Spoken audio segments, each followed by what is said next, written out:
రాజ్యాంగ ప్రవేశిక రాజ్యాంగంలో అంతర్భాగమా కాదా? సో చూద్దాం. మరి ప్రజెంట్ మన ఇండియన్ కాన్స్టిట్యూషన్లో ప్రియాంబుల్ అనేది one of the part of constitution అని చెప్పచ్చు. Present part of the constitution preamble అని చెప్పచ్చు.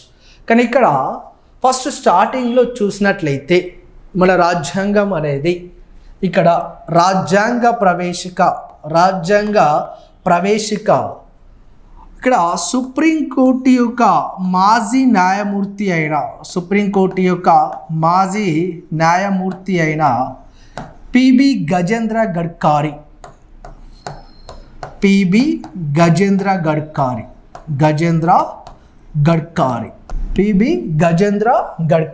ఇతను ఏమన్నాడు అంటే రాజ్యాంగ ప్రవేశిక రాజ్యాంగంలో అంతర్భాగం కాదు అని చెప్పాడు. అంతర్భాగం కాదు, రాజ్యాంగంలో రాజ్యాంగ ప్రవేశిక అంతర్భాగం కాదు అని చెప్పడం జరిగింది. ఎవరు? సుప్రీంకోర్టు యొక్క మాజీ న్యాయమూర్తి అయిన పిబి గజేంద్ర గడ్కారీ రాజ్యాంగ ప్రవేశిక రాజ్యాంగంలో అంతర్భాగం కాదు అని చెప్పిన ఫస్ట్ పర్సన్ అని చెప్పచ్చు. సో దీని తర్వాత మనకు కేంద్ర మాజీ మంత్రి అయిన ఇతను రాజ్యాంగ పరిషత్తులో సభ్యుడు కూడా, మాజీ మంత్రి అయిన మహావీర్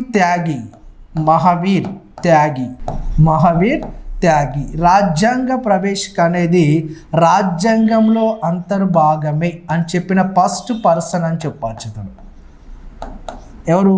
రాజ్యాంగ పరిషత్ యొక్క సభ్యుడైన కేంద్ర మాజీ మంత్రి అయిన మహావీర్ త్యాగి రాజ్యాంగ ప్రవేశిక అనేది రాజ్యాంగంలో అంతర్భాగమే అని చెప్పిన first person.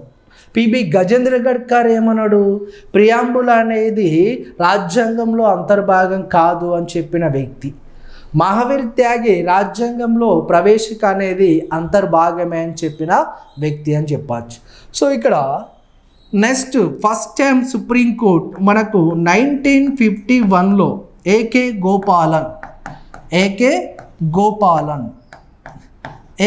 Gopalan versus state of Madras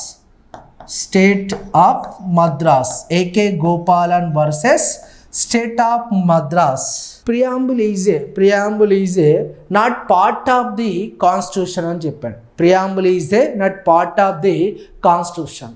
మరి ఎందుకు అట్లా చెప్పాడు అంటే, so preamble is a not any sources of constitution of part అంటే ఇది రాజ్యాంగంలోని ఏ భాగానికైనా రాజ్యాంగ ప్రవేశిక అనేది నో సోర్సెస్ ఆఫ్ ప్రియాంబుల్ అంటే ఇక్కడ నో సోర్సెస్ ఆఫ్ కాన్స్టిట్యూషన్ అంటే రాజ్యాంగంలో ఉన్న ఏ భాగానికైనా రాజ్యాంగ ప్రవేశిక అనేది మూల ఆధారం అనేది కాదు.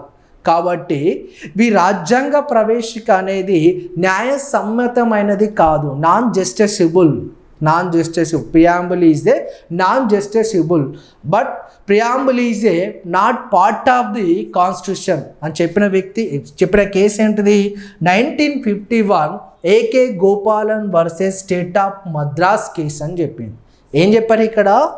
రాజ్యాంగ ప్రవేశిక అనేది న్యాయసమ్మతమైనది కాదు.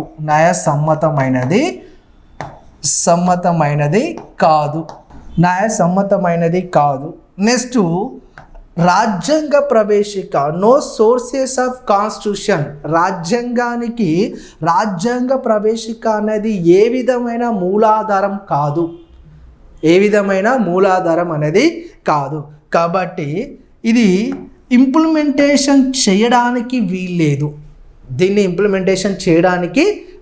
అని చెప్పిన కేసు అని చెప్పచ్చు. ఏంటిది? AK Gopalan versus state of Madras case 1951లో రావడం జరిగింది.